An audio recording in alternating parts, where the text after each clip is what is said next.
Now my first tip is to never turn on your guitar amp whilst the volume is turned up and then proceed to plug in your guitar. You do this, you risk causing an explosion. In all seriousness, it's not good for the electronics or the speakers, but also it doesn't sound good or look professional. Don't do it. Sticking with guitar cables, my next tip is to never plug or unplug your guitar using the actual cable. Always use the tip sleeves at the end because that's what it's for. Now the tip sleeve has a dual purpose. Not only does it keep what we call the jack connector securely connected to the rest of the cable, but it also allows us to plug and unplug our guitar lead safely without causing any damage to either the guitar lead or the input connection on either the guitar or the amp. Now, one of the most common causes of damage is actually the wires becoming loose from their soldering inside the input connection. Now, you also might find from time to time that the nut actually becomes loose, but don't worry if this happens, just simply tighten it back up and it should fix any problems. Now, if you follow all of these steps carefully, you should minimize the chance of causing any future problems with your connections. Now, my last tip on guitar cables is learning how to coil them properly so we can store them safely. Cables don't like to have tight bends in them. It can actually cause breakages in the metal wire inside. Now I'm going to show you two ways in which we can coil the guitar leads so they can last longer and expand the life of the cable. Now my preferred method of coiling up cables is to actually use this even circular technique here. Now I actually use this 99% of the times that I'm coiling cables, and in fact all the years of coiling up cables is proven to be very valuable around the home, because anytime I now see a cable lying around the house, I have to coil it up this way.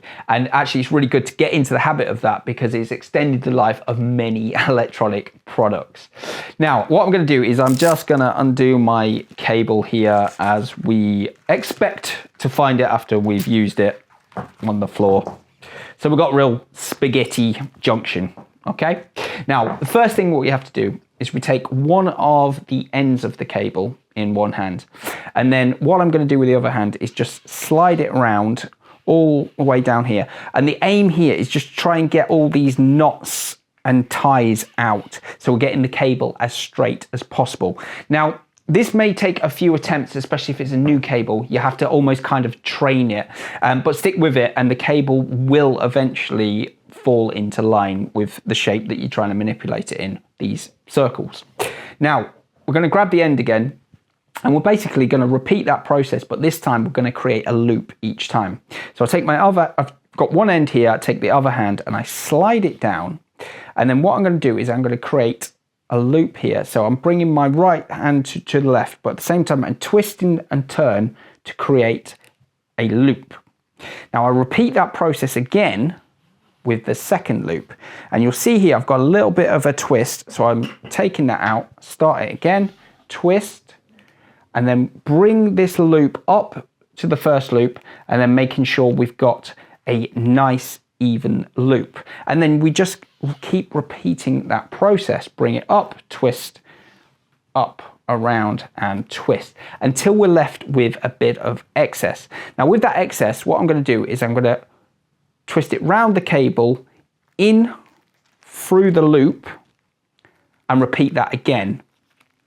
And that means we have got a nice even cable. Now you might also have noticed that I've got these little Velcro ties as well. Now you can purchase these in packs of like 100 for next to nothing, and they're just really useful, and they act as an extra bit of protection just around it.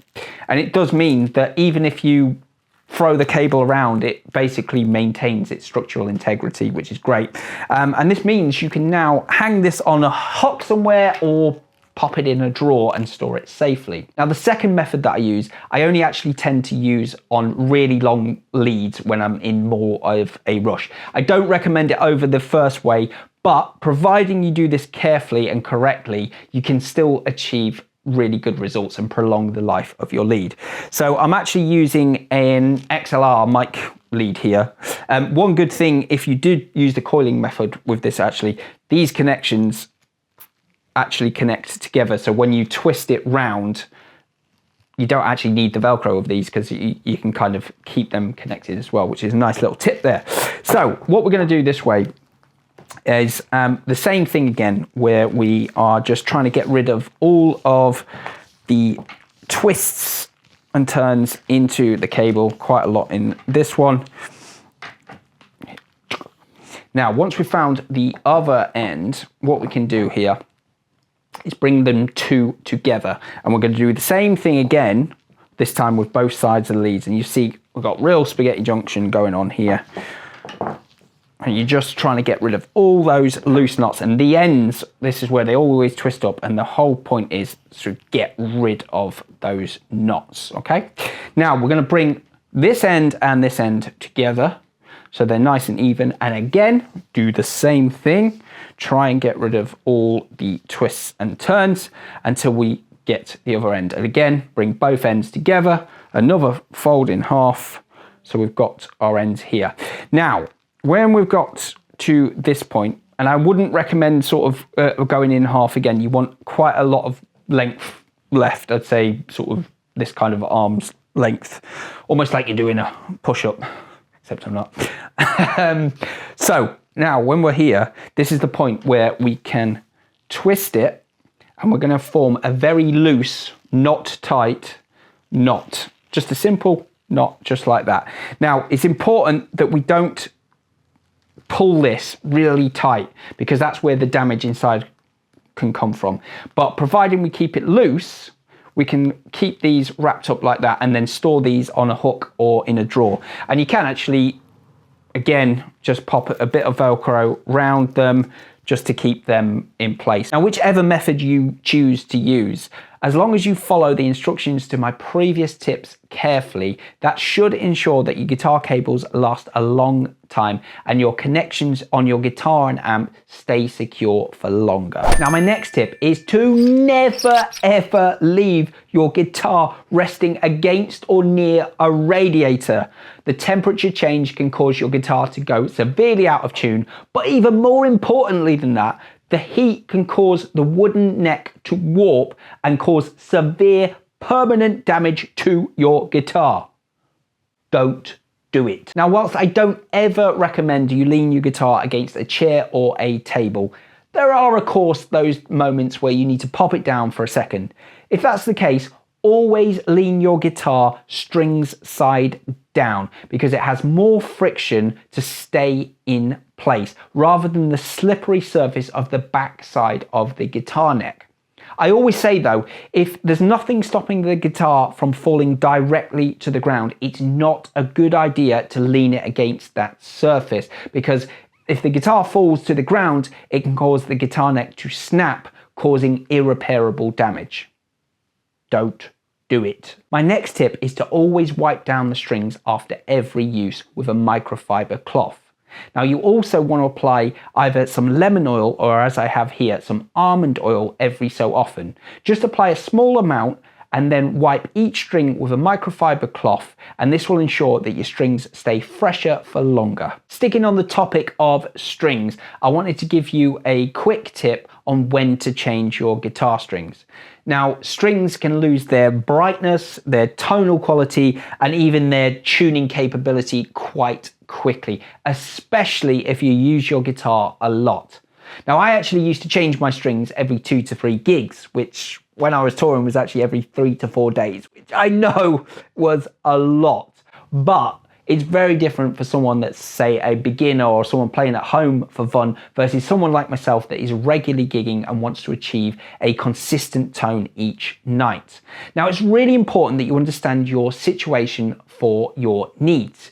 Now, what I mean by this is you might be one of those players that prefers the duller tone of older, more worn-in strings, or you might be one of those players that prefers a brighter tone that you get from fresher strings. And this is going to require a much more regular string change. Now, if you're one of those players that plays at home for fun, doesn't really gig, or is more of a beginner, I recommend only changing your strings every 3 months or so. And there are some indicators that we can use to know when to change the strings.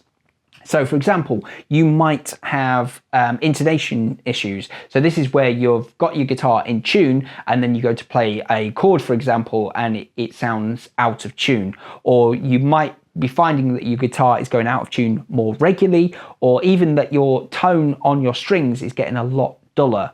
Now, these are all indicators that it's time to change your strings. Now, a lot of my beginner pupils are always incredibly surprised at how regularly you have to tune the guitar. Now, could be lots of factors for this. It might be since the last time you played your guitar, you've accidentally bashed it.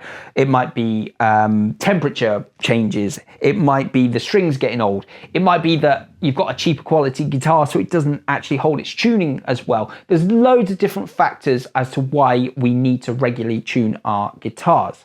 But it's really important that you get into the habit of tuning your guitar every time you pick it up. That way it will always sound the best it can for every time that you play, practice or perform. Now my final tip is to completely eliminate the chance of your guitar falling off mid-performance, where your guitar strap comes loose and guitar falls on the floor. It's horrible. Now we can do that by investing in some of these strap locks. Now, there's lots of variations of strap locks that you can get. I've got 2 to show you here. And the first are these metal prongs. Can you see those here? Now, you can see it's got this hook mechanism on the back. And then on the front, we've got this quick release. You see how you pull that system out, and you might be able to see it in there, the little black cup pulling in and out. Now, the advantages of these is, as I say, that quick release system. So if you've got to change guitars and you need the same strap, for example, and you need to do that quickly, or a string breaks and you pull the strap off, it's very, very quick to just pull them and release it. And once those cups are in place, it's not going anywhere as well. It's very secure. Disadvantages are you have to actually use the strap buttons that these come with. So you actually have to take the strap buttons off the guitar that you've got and put these ones on. It's very easy to do, but you just literally unscrewing and then screwing these ones back in.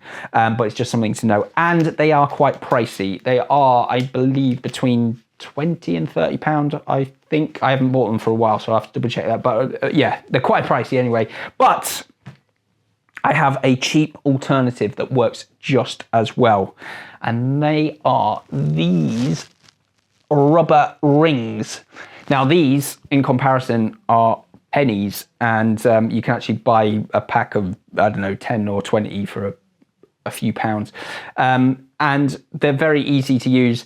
They use your existing strap buttons on your guitar. So you just put your guitar strap on as normal and then put these over your strap button. And that means that your strap button is over the top of this and your strap is here. So your strap being pulled off is essentially, it's got to have a hole the size of the ring, which is not going to happen.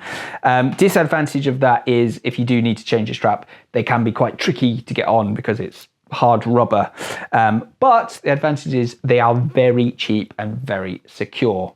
So I really recommend that you get some strap locks in your life and avoid the possibility of ever having that humiliation of your guitar falling off on a performance again. All right, that's it for today's episode. I hope this was helpful and you picked up some valuable tips on how to improve your playing. Now, if you enjoyed the video and you want to show your support to the channel, just remember to smash that like button and hit the subscribe if you haven't done so already.